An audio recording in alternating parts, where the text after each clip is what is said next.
जब तक रसूलुल्लाह सल्लल्लाहु अलैहि वसल्लम मक्का में थे कभी भी किसी वाक्य में भी यहूदियों का जिक्र नहीं हुआ, लेकिन जब रसूलुल्लाह सल्लल्लाहु अलैहि वसल्लम मदीना गए तो वहां पे पहले से बहुत सारे यहूदी आबाद थे। अब क्वेश्चन ये है कि मदीना में इतने सारे यहूदी आए कहां से? क्योंकि यहूदियों को 1000 साल पहले से पता था कि बहुत जल्द मदीना और उसके आसपास एक पैगंबर आने वाला है। आज से तकरीबन 70 साल पहले 3 अरबी शेफर्ड्स फलस्तीन के पहाड़ों में अभी घूम फिर रहे थे कि अचानक उन्हें दूर से एक पहाड़ में एक गार, एक केव देखा। वो उस केव के अंदर गए और उन्होंने देखा कि उस केव में सिर्फ 2 जार्स पड़े हुए। उन्होंने ये जार्स खोल के देखे तो अंदर पुराने जमाने के कुछ पेपर्स और स्क्रोल्स पड़े हुए। उन्होंने सोचा पता नहीं कोई चीज होगी बस, तो उन्होंने बाजार जाकर थोड़े पैसों के बदले इनको बेच दिया। वहां से स्क्रोल्स किसी तरह अमेरिका के एक साइंटिस्ट के हाथ लगे, जिसको डायरेक्ट पता लग गया कि ये यहूदियों की आसमानी किताब तौरात है, लेकिन ये किसी अजीब से स्टाइल से लिखी हुई और आज के जमाने के सारे तौरात से मुख्तलिफ थी।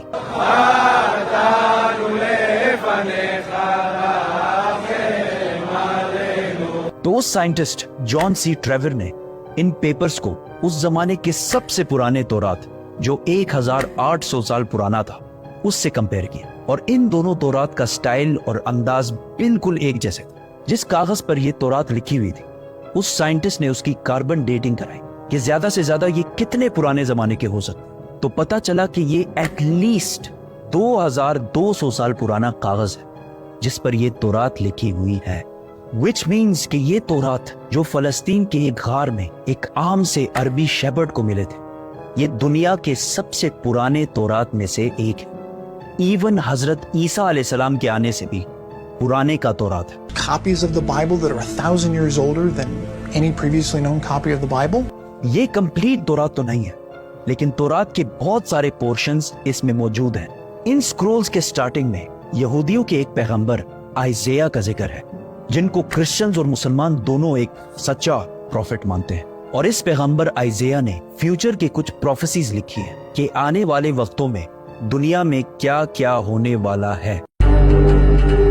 पहली प्रोफेसी ये थी कि बख्त नसर बेबीलोन का बहुत ताकतवर बादशाह जिसने हजारों साल पहले यहूदियों की बिल्कुल हिटलर की तरह तबाही फेर दी थी। इस तौरात की पहली प्रोफेसी ये है कि अभी तो बख्त नसर हमारे ऊपर बहुत जुल्म कर रहा है, लेकिन बहुत जल्द एक शख्स इसकी हुकूमत को तबाह और बर्बाद कर दे और यहूदियों को उनके इलाके में वापस आबाद करे।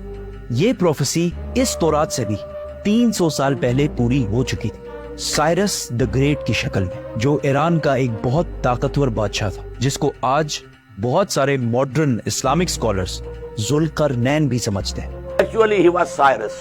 He was the king of Persia. ये भी एक बहुत इंटरेस्टिंग स्टोरी है, तो सब्सक्राइब। इस तौरात की दूसरी प्रोफेसी की वजह से यहूदी मदीना में आबाद। इस दुनिया के सबसे पुराने तौरात प्रोफेसी कुछ ऐसे है, देखो मेरा गुलाम जिसे मैं कायम रखता हूं, मैं अपनी रूह को इसमें डालूंगा और वो दुनिया में इंसाफ कायम करेगा, और जब तक वो जमीन पे इंसाफ कायम ना कर ले वो पीछे नहीं हटेगा और ना उसे कोई कुचल सकेगा, और मैं बुतों को अपनी तारीफ छीनने नहीं दूंगा। और जिन आबादियों में कैदार के लोग रहते हैं खुश हो जाएं। कैदार, कैदार, इसको याद रखें। सेला के लोग पहाड़ के ऊपर चढ़कर चीख चीख कर खुशी के नारे लगाएं। Let them give glory to their Lord. Now, let's break this down. सबसे पहले कहा गया है कि कैदार के लोग खुशियां मनाएं। तो अब ये कैदार कौन है और कहां है? कैदार इब्राहिम अलैहिस्सलाम के बेटे इस्माइल अलैहिस्सलाम के दूसरे बेटे का नाम, और इस कैदार के बच्चों ने अरब में एक बहुत बड़ी सल्तनत कायम की, और रसूलुल्लाह सल्लल्लाहु अलैहि वसल्लम भी इस्माइल अलैहिस्सलाम के इस बेटे कैदार की नस्ल में से। दूसरा जिक्र है बुतों का। उस जमाने में सबसे ज्यादा बुतों की इबादत अरब में की जाती थी। अब इससे यह तो क्लियर है कि पैगंबर अरब में आएगा। प्रॉफिट आइज़ाया ने तौरात में दूसरी प्रोफेसी ये की थी कि सेला के लोग पहाड़ पर चढ़कर जोर जोर से खुशी के नारे लगाएं। ये सेला लफ्ज SELA आज भी तौरात में इसी तरह लिखा जाता है। अब ये सेला अरब में किधर है? This is very interesting. मेरी बात ना माने, गूगल मैप्स तो सबके पास होता है। गूगल मैप्स पर लिखें सेला अरब اور سر سے بائیں آپ سیدھا اس پہاڑ کی لوکیشن پر پہنچیں گے. یہ پہاڑ آج بھی مدینہ میں ہے, اور صرف مدینہ میں ہی نہیں بلکہ مسجد نبوی کا سب سے نزدیک پہاڑ یہی سیلا پہاڑ ہے. مسجد نبوی سے یہ پہاڑ صرف 500 میٹر دور ہے, کلومیٹر بھی نہیں, میٹر. تو تورات میں سیلا کے لوگوں کو کہا گیا ہے کہ پہاڑ پر چڑھو اور خوشی کے نعرے لگاؤ, کیونکہ تمہارے پاس ایک ایسا شخص آنے والا ہے جو پوری دنیا میں انصاف قائم کرے.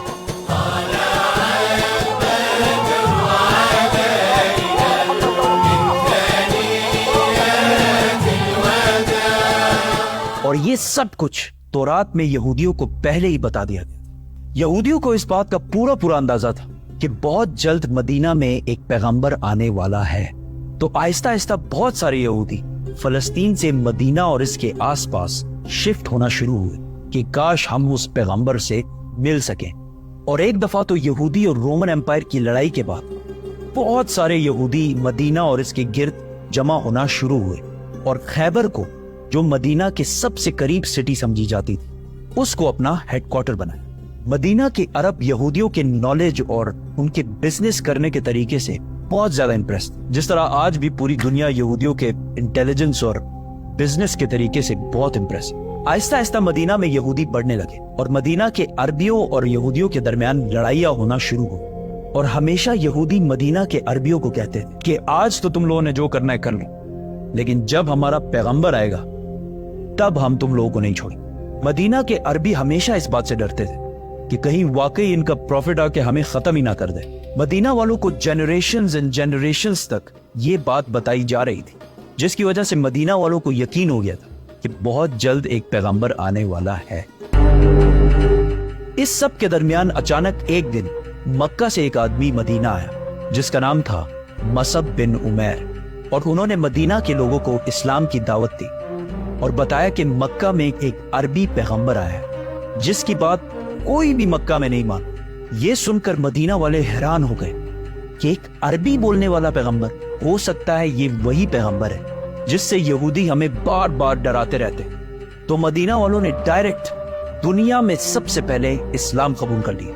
یہودیوں کو جب اس بات کا پتہ چلا کہ ہمارا پیغمبر تو عربیوں میں آ گیا تو انہوں نے صاف ڈینائی کر دی کہ یہ وہ پیغمبر ہے ہی نہیں. لیکن پھر بھی کچھ یہودیوں نے اسلام قبول بھی کیا اور اسلام کے لیے جان بھی دی. اور تورات میں محمد صلی اللہ علیہ وسلم کے بارے میں جو پہلے سے کہا گیا تھا یہ بھی یہودی جو مسلمان ہو گئے تھے یہ بھی انہی یہودیوں نے ڈسکور کیا تھا. اسی لیے حضرت سلمان فارسی کو بھی ایک کرسچن پریسٹ نے مدینہ ہی بھیجا تھا کہ وہاں ایک پیغمبر آنے والا ہے. یہودیوں نے اس سب کو ڈینائی کر دیا کہ یہ وہ پیغمبر ہے ہی نہیں, اور صرف ان کو پیغمبر ماننے سے انکار نہیں کیا بلکہ رسول اللہ صلی اللہ علیہ وسلم کے خلاف ہر طرح کی سازش بھی کی. لیکن یہودیوں کی طاقت خیبر کی جنگ کے بعد پورے عرب میں ہمیشہ کے لیے ختم کر دی, اور وہ سارا مال جو یہودیوں نے ہنڈریڈز آف ایئرز میں جمع کیا تھا سارا مسلمانوں کو مل گیا. اور مکہ والوں کو بھی پتا چل گیا کہ خیبر کے بعد اگلی باری مکہ والوں کی ہے.